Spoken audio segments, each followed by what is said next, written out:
ओम सहनावतु सहनौ भुनक्तु सह वीर्यङ्करवावहै तेजस्विनावधीतमस्तु मा विद्विषावहै।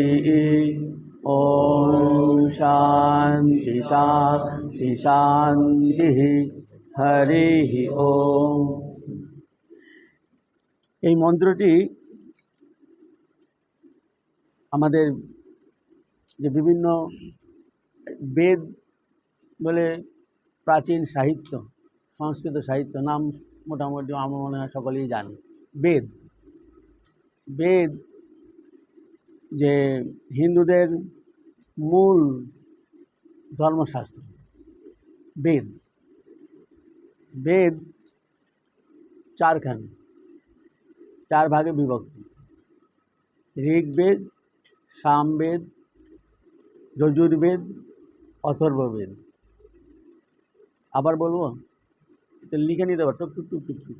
বেদ হিন্দুদের প্রধান ধর্মশাস্ত্র। Max Muller, professor Max Muller থেকে শুরু করে প্রত্যেক প্রাচ্যবিদ্যা বিশারদ অর্থাৎ ইন্ডোলজিস্ট, কি প্রাচ্যের কি পাশ্চাত্যের, তারা এক বাক্যে স্বীকার করেন যে বেদ সর্বপ্রাচীন, মানে বিশ্বের সর্বপ্রাচীন, মোস্ট এনশিয়েন্ট লিটারেচার। এটা তারা বলে যাচ্ছেন, এগুলো বলছেন যে এটা সবচেয়ে প্রাচীন আমরা সাহিত্য। আর সেইটি হিন্দুরা বলেন এটাই আমাদের শাস্ত্র। আর স্বামীজি বলছেন আমাদের ধর্ম মূলত বলা উচিত আমরা হলাম বৈদিক অর্থাৎ বেদবাদী। অর্থাৎ আমরা আমাদের ধর্মের নাম আমরা বলি এখন বলে দেওয়া নাম, এটা হিন্দু ধর্ম, হিন্দু আমরা। কিন্তু স্বামী বিবেকানন্দ বলছেন আমরা বেদে বিশ্বাস করি, আর সেই জন্যে আমাদের ধর্মের নাম হওয়া উচিত, ইংরেজিতে বলছেন বেদান্তিজম, মানে বৈদান্তিক ভাব সমূহ, অথবা বলছেন আমাদের ধর্মের নাম হওয়া উচিত বৈদিক ধর্ম। তা যিনি বেদে বিশ্বাস করেন তিনি বৈদিক এবং তিনি হিন্দু, এইভাবে বলছি। এখন ওই চারটি বেদের কথা বললাম, ঋগ্বেদ, সামবেদ, যজুর্বেদ, অথর্ববেদ। এই চারটি বেদের প্রায় সবগুলোতেই এই মন্ত্রটি পাওয়া যায়। আর এইটি প্রাচীনকালের যে গুরুকুল প্রথা ছিল শিক্ষা দীক্ষার, সেই শিক্ষা দীক্ষার সব রকমের এই পাঠ্য বিষয় ছিল, মানে শুধু খালি ওই ধর্ম মাত্র নয়, যাবতীয়। তাতে বিজ্ঞান থেকে আরম্ভ করে গণিত সমস্ত কিছু ছিল, এবং সেগুলোই পড়ানো হতো। এবং সেটা গুরুকুল অর্থাৎ গুরু গৃহে বাস করতে হতো। 8 বছর থেকে 16 বছরের মধ্যে তারা যাবে সেখানে, এবং সেখানে গুরুগৃহ বাস। গুরুগৃহ বাস এটাকে বলা হয় ব্রহ্মচর্য আশ্রম। ব্রহ্মচর্য শব্দের কতগুলো অর্থ আছে, অনেকগুলো অর্থ। তার মধ্যে এইটি হলো প্রথম। ব্রহ্মচর্য এটা আশ্রম, এটা অর্থাৎ একটা স্টেশন অফ লাইফ। যে একটা এইরকম করেই আমাদের সব এই বৈদিক সমাজ, এইটি ভারতবর্ষে এই বৈদিক সমাজ, এখানে 4টি আশ্রমের কথা বলা হয়। তার প্রথমটি হলো স্টুডেন্টস লাইফকে বলা হয় ব্রহ্মচর্য আশ্রম। আর ওইখানে যে কোনো একটি মানে প্রবচন দেবেন শিক্ষক বা অধ্যাপক, তিনি সেই তার আগে শুরু করেন এই শান্তি মন্ত্র পাঠ করে। শান্তি মন্ত্র কারণ হলো যে আমাদের এই গুরু শিষ্যের মধ্যে একটা ভালো যেন হার্দিক একটা প্রেমের সম্বন্ধ থাকে, আর পরিবেশটাও যেন অনুকূল হয়। সেই জন্য বলা হচ্ছে শান্তি হোক, মানে শান্তি মানে আকাশ থেকে নামবে এরকম কিছু নয়। তার মানে কি বলতে যাচ্ছে এর মধ্যে শান্তি শান্তি শান্তি শান্তি, মানে বাধা বিঘ্ন যেগুলো। সকালে তোমরা জব ধ্যান করছিলে, আমরা যখন বেলুন মঠে প্রথম সময় দেখেছি, ভোরবেলা গিয়ে বসতাম, কি অবস্থা, সে মশা তোমাকে ঘিরে ফেলবে। কি ধ্যান করবে তুমি? পড়তে বসে যদি ওরকম এইখানে এখন এসি চলছে, অতএব অত কিছু নেই। এই মশার উৎপাত, আরও কত রকমের জীবজন্তু, এগুলো উৎপাত, এইগুলোকে বলা হয় এক ধরনের উপদ্রব। এই উপদ্রব দূর হোক, তারপরে তুমি পড়াশুনো করতে শুরু করতে তো, কিন্তু তুমি কালকে রাতে ঘুম হয়নি, তুমি এখানে বসে শুনবে কি করে? তুমি ঘুমিয়ে পড়বে শরীর খারাপ হলে। শরীরের যে ব্যাধি অসুখ, মনের যে সমস্ত অসুবিধাগুলো, সেগুলো যেন না আসে, এই উপদ্রব শূন্যতাকেই বলা হচ্ছে শান্তি হোক। এইখানেও চাই আমাদেরও। এই জন্য বললাম যে আমাদের এখন এই গুরুকুল প্রথা আর মানে এক রামকৃষ্ণ মিশন আরও অন্যান্য কয়েকটি সুন্দর অর্গানাইজেশন, তারা গুরুকুল প্রথা শিক্ষা দীক্ষা দিচ্ছেন। তা ভালো ভালো ভালো মানে কি, এটারও একটা অর্থ যে, এবং তারই আমরা বলবো স্বামীজিরই ইচ্ছা ছিল এটি, যে গুরুকুল প্রথা আবার চালু হোক, স্বামীজির শিক্ষা মানে। এবং রবীন্দ্রনাথ ঠাকুরের শিক্ষার আদর্শের মধ্যে ওই যে শিক্ষা গ্রহণ করিতে হইলে গৃহত্যাগ করিতে হইবে, অর্থাৎ বাড়ির পরিবেশের মধ্যে পড়াশোনা অনেক বাধা বিঘ্ন। তা এই গুরুকুল প্রথা, তা আমাদের এই যে এই মন্ত্রটা বললাম, এর উদ্দেশ্য হলো এই যে এইটা একটা প্রার্থনার মন্ত্র, যাতে এই ধরনের উপদ্রব না হয়। কী ধরনের কথা বলছেন? সহনা ভবতু, সহ নৌ অবতু। সহ মানে একসঙ্গে, আগে পরে নয়, আমাদের উভয়কে রক্ষা করুন। রক্ষা করুন মানে এখানে হলো যে রক্ষা করুন। এখন এইখানে এই হলো যে আমাদের এই যে শরীর মন সমস্ত, এগুলো যেন আমাদের সুস্থভাবে চলে, বেঁচে থাকে আমরা। এই উভয় মানে কারা? বলা হচ্ছে আচার্য বা যিনি শিক্ষক গুরু, আর ওই শিষ্য বা এই যে ছাত্র। তো এরা এদের বলছেন যে এরা আমরা উভয়েই যেন একই সঙ্গে, আপনি ভগবানকে প্রার্থনা করছেন, আমাদেরকে আগে তো বাঁচতে দিন, আগে বাঁচি আমরা। এইখানে একটা মানে বেসিক একটা কনসেপ্ট রয়েছে পিছনে, যে সমস্ত কিছুই ভগবানের ইচ্ছাতে চলছে। অতএব তার কাছেই বলো তুমি কি চাও, যে আমাদের আগে আমাদের এই মানে রক্ষা করা মানে বাঁচা। এখন তারপরে আছে সহানুভূনত্ব। সহানুভূনত্ব মানে কি, আমাদের উভয়কে একই সঙ্গে এই পালন করুন। পালন করা মানে বলি যে হ্যাঁ খাওয়া দাওয়া ঠিক, ওটাও আছে নারিশমেন্ট, ঠিক আছে। আবার মনেরও নারিশমেন্ট, মানে আগে জন্ম হলো একটা শিশুর, তারপরে তাকে পালন করার সেইটাও তো দরকার আছে, মেনটেনেন্স, সাস্টেনেন্স, নারিশমেন্ট। এইটাও বলছেন ভগবানকে যে আমাদের জন্য এটা ঠিক থাকে। সহানুভুনক্তু সহ বীর্যং করবাবহৈ। বীর্যং মানে সামর্থ্য, ক্ষমতা, ক্যাপাসিটি, ক্যাপাবিলিটি। সেটা হলো কি, এই বিদ্যা, মূল বিদ্যা ওদের কাছে ছিল যে গতকাল কথা বলছিলাম বস্তুবিদ্যা, যে ব্রহ্মবিদ্যা। এই ব্রহ্মবিদ্যা লাভের জন্যে আমার সামর্থ্য হোক, এই মানে ক্যাপাসিটি, ক্যাপাবিলিটি, মানসিক শারীরিক সমস্ত রকমভাবে এই ব্রহ্মবিদ্যা লাভের জন্যে ওখানে বলা হয়েছে। আচার্য শঙ্করের সুন্দর ভাষ্যের মধ্যে বলেছেন যে ব্রহ্মবিদ্যা নিমিত্তম, এই বীর্যম, বীর্যম মানে সামর্থ্যম, এই পাওয়ার আমার দরকার, সেটা বলছেন। তারপরে সহ বীর্যং করবাবহৈ তেজস্বী নৌ অধীতম অস্তু। আমরা পড়ছি, এই যে অধীত বিদ্যা আমরা যেটা পড়লাম, সেটা যেন ঘুমাস না,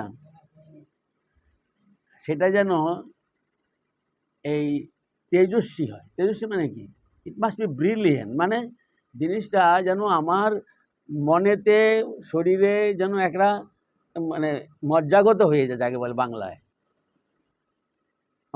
সেটা বলছেন যেন ইট মাস্ট বি এফেক্টিভ, মানে এর ফল যা, অর্থাৎ এই সাক্ষাৎকার কথা বলছেন, এই যে বিদ্যা, অনুভব, অনুভূতি, তার মানে এই আমরা শুধু পড়লাম বুদ্ধি দিয়ে ধারণা করতে বলছেন শ্রীরামকৃষ্ণ। একটা জিনিসকে ধারণা করলে পরেই যখন আমরা বন্দে মাতরম শুনলাম, হ্যাঁ বন্দে মাতরম মানে মাকে বন্দনা করি, এটা হলো শুধু খালি বুদ্ধিতে বিচার করে বুঝলাম। কিন্তু ধারণা যদি হয় যে সে দৌড়ে পালাবে, তো মানে দৌড়াবে আর যে এইখানে আমাদের মাতারা মানে এখানে মা মানে এই আমাদের দেশ মাতৃকা এই ইংরেজদের শাসনে আছে, যুদ্ধতে সে দৌড়ে যাবে যুদ্ধ করতে, শত্রু যারা আমাদের দেশ মানে ইয়েকে আমাদের মাতৃভূমিকে যারা দখল করে রেখেছে। তা এই প্রেরণাটা ভিতর থেকে আসবে যখন ওই ধারণা বা ওটা মজ্জাগত হয়ে যাবে বিদ্যা। এই জন্য বলছে আমাদের অধীত বিদ্যার জন্য বলছে তেজস্বী হয়। ওটা বলছেন ওই রকম যে ব্রহ্মবিদ্যা লাভের অনুকূল যেন হয়। তাহলে পড়লাম জানলাম এইটুকু হবে, মুখস্থ অনেকে বলে দেবে, তা তো ওটা বলে ওটা যথেষ্ট না, ধারণা করতে হবে। আর একটা বললেন মা বিদ্বিষা বহি, না আমাদের উভয়ের মধ্যে যেন কোনো রকম বিদ্বেষ না হয়। অনেক সময় অনেক শিক্ষকেরও হতে পারে, বলছেন আচার্য শঙ্কর, যে শিক্ষকদেরও কিছু প্রমাদ হতে পারে, ভুল হতে পারে, আবার ছাত্ররাও হতে পারে, কিন্তু তার জন্যে যেন মন কষাকষি না, আবার মানে ক্লাস করতে যাব না, এই করবো না, না তা নয়। শিক্ষকেরও সেটা মেনে নিতে হবে, বিদ্বেষ হতেই পারে অনেক কারণে, কিন্তু বলছি বিদ্বেষ বলছি মানে একটা প্রমাদ হতে পারে, ভুল একটা ব্যবহার করতে পারে।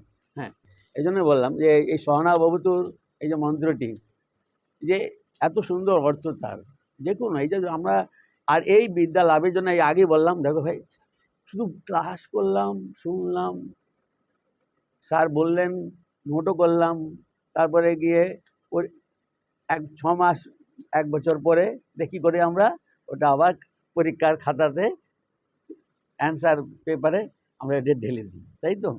এই তো হয় বিদ্যা, এই পুঁথিগত বিদ্যা আজকের দিনে এই তো অবস্থা। এতে কি কোনো একটা মানুষের কোনো পরিবর্তন হয়, তার কোনো ট্রান্সফরমেশন হয় না। যা আজকে আমরা চোখের সামনে দেখতে পাই, আমাদের সমাজ কত শিক্ষিত মানুষ দেশে বিদেশে পয়সা উপার্জন করছেন, ঠিক কথা, কিন্তু তাদের মানে কি বলবো, এগুলো তো তোমাদের কাছে বলার নেই। এই জন্যে এই যে স্বামীজি বলেছিলেন যে গুরুকুল প্রথা এই মানে অর্থাৎ এই টিচারদের সান্নিধ্যে, আজ আমাদের যেমন হোস্টেলগুলোতে আছে মহারাজদের সান্নিধ্যে, অর্থাৎ বলতে যাচ্ছি এটা শুধু খালি 1 ঘন্টা 2 ঘন্টা লেকচার শুনলাম তাতে হবে না, সেটা মজ্জাগত, আগে বললাম মজ্জাগত করতে গেলে তাকে ওই টিচারের সঙ্গে দিনে রাতে থাকতে হবে। এখন 145 কোটি মানুষ, তার মধ্যে স্টুডেন্টস কত কোটি আছে। আর মানে অটল বিহারী বাজপেয়ী প্রধানমন্ত্রী একবার বলেছিলেন, যখন আমাদের 100 কোটি লোক সংখ্যা হলো, তখন কিন্তু বলেছিলেন যে হ্যাঁ সবাই এটাকে দিনটা পালন করছে, 1 বিলিয়ন পালন করছেন, কিন্তু এটা কিন্তু উনি বলেছিলেন এতেও একটা এমন খেদোক্তি, একটা দুঃখের বার্তা, এটা কি হচ্ছে এত লোক সংখ্যা, আর তার মধ্যে এত স্টুডেন্টস। অতএব আবাসিক এই যে মানে শিক্ষা ব্যবস্থা সেটা সম্ভব খুব সামান্য। একটা সমুদ্রের 1 বালতি জল ওই আমাদের যে সমস্ত ওই যে আমাদের মিশনে হলো যে শিক্ষা প্রতিষ্ঠানে যে হোস্টেল কথা বলছি, 1 বালতি জল তুমি সমুদ্রে দিলেই কি, আর তার থেকে তুলে নিলেই বা কী হবে, সামান্য একটু ব্যবস্থা। তবে আরও মূল্য এইখানে যে কয়জন বলবো এই যে এর জন্যই এই ব্যবস্থা আবাসিক, অন্তত 2 দিন দেখো না, 2 দিন নিজেকে এইভাবে একটা বাঁধনের মধ্যে, কালকে বললাম একটা বাঁধনের মধ্যে বেড়া দিয়ে নিজেকে 2 দিন দেখবে এতে রস পেয়ে যাবে। হ্যাঁ, বাইরে গিয়েও কর্মক্ষেত্র, বাইরে বহির্জগতে গেলেও, দেশের মধ্যে হোক দেশের বাইরে হোক গেলেও দেখবে যে না ওই দিনকে ওখানে ওই যে আবাসিক মহারাজ বলেছিলেন এই কথাটা, তাই এই জিনিসগুলোই তোমাদের যেন এই আবাসিকতা, অর্থাৎ শুধু খালি শোনা বোঝা মাত্র নয়, ওটা মজ্জাগত করবার জন্যে you have to devote 24 hours in a day. একরকমভাবে এই ধরনের অন্য কিছু এইখানে শুনলে ভালো কথা, তারপরে ওখানে ঘরে গিয়ে তুমি আবার মানে জগৎটা তো তোমাকে আমেরিকা, ইউরোপে বা জাপানে যেতে হবে না, মোবাইলের মধ্যে পেয়ে যাবে। রাশিয়াতে যে বছর আগে প্যারেন্টস্ট্রাইকা হলো গর্বাচবের সময়, কী করে হলো? ওখানকার লোকেরা এইরকম মানে তারা রিবেল করে, মানে ভিতরে খবর ওরা পেয়ে গেছিলেন প্রেসিডেন্ট এই গর্বাচব, যে ওরা করছে, রিবেল করছে, ওরা বিদ্রোহী হয়ে যাচ্ছে, মানে আমাদের শাসন চলবে না। তার আগে কি বুদ্ধিমান লোক উনি, সঙ্গে সঙ্গে বললেন ফ্রিডম দিয়ে দিলেন, যে মানে বাইরে যাওয়া, বাইরের দেশে যাওয়া, করা। কী করে অন্য দেশের খবর সব জানতে পারতো? বলছেন থ্রু টিভি অনলি। খালি একটা চ্যানেল একটা করে প্রেস করছে, ব্রাজিল, ওই প্যারাগুয়ে, ইউনাইটেড স্টেটস, এই সমস্ত এইগুলো দেখে তারা দেখছে দিন রাত, ভিতর থেকে জনরোষ। তাহলে ওরা ওইখানকার লোকেরা এত শান্তিতে, এত আনন্দে আছে, এত ফ্রিলি তারা মুভ করছে, আর আমাদের এখানে শত রকমের বাধার মধ্যে। এই জন্যে রাশিয়ার এই বিপ্লব ঘটে গেল 95 না 96-এ, প্যারেন্টস্ট্রাইকা ঘোষণা করলো। ধর্মের ওখানে কোনো স্বাধীনতা ছিল না, ধর্মের স্বাধীনতা দেওয়া হলো, সব কিছু করা। এই জন্যে বলছি আজকের দিনে তোমাদের কাছে জগৎটা তোমার হাতের মুঠো। এই জন্যে নিজেকে যদি তুমি না পরিচালিত করো নিজের, সেই জন্য খালি একটা কথা বলে শেষ করে দেবো আমি। দুটো জিনিস মাথায় রাখতে হবে ভাই, এখন থেকে মানে কি, আমরা ছোটোবেলায় স্কুলে আমাদের রচনা লিখতে দিতেন স্যারেরা, কি what is the aim of your life, the aim of your life. তুমি এই হাওড়া স্টেশনে গেলে, বলে বাহ এটা খুব ভালো স্টেশন, এই ভালো ট্রেন, কি সুন্দর দেখতে, বলে এটা বন্দে ভারত, আরে চলো না। আরে তোমার যাওয়ার কথা ছিল খড়গপুরে, আর তুমি চলে গেলে জলপাইগুড়ি, না নর্থ বেঙ্গলের যে বন্দে ভারত। এটাই তো হবে, কারণ তোমার তো ওটা কী যে লক্ষ্য, ওটা তো তোমার স্থির করে যাওনি, ওইটা চকমকি দেখে বাস, ওতে তার সৌন্দর্য, তার রূপ দেখে বাস হয়ে গেল। এইটা হবেই হবে, তুমি বুড়ো হয়ে যাও তাও দেখবে রূপে মুগ্ধ হয়ে যাবে, যদি না তোমার ভিতরে একটা শক্ত দৃঢ়তা থাকে যে না, I have come here for this purpose. লক্ষ্যটা, এই একটা কথা বললাম, যত তাড়াতাড়ি পারো ভাই ঠিক করে ফেলো, ঠিক করে ফেলো।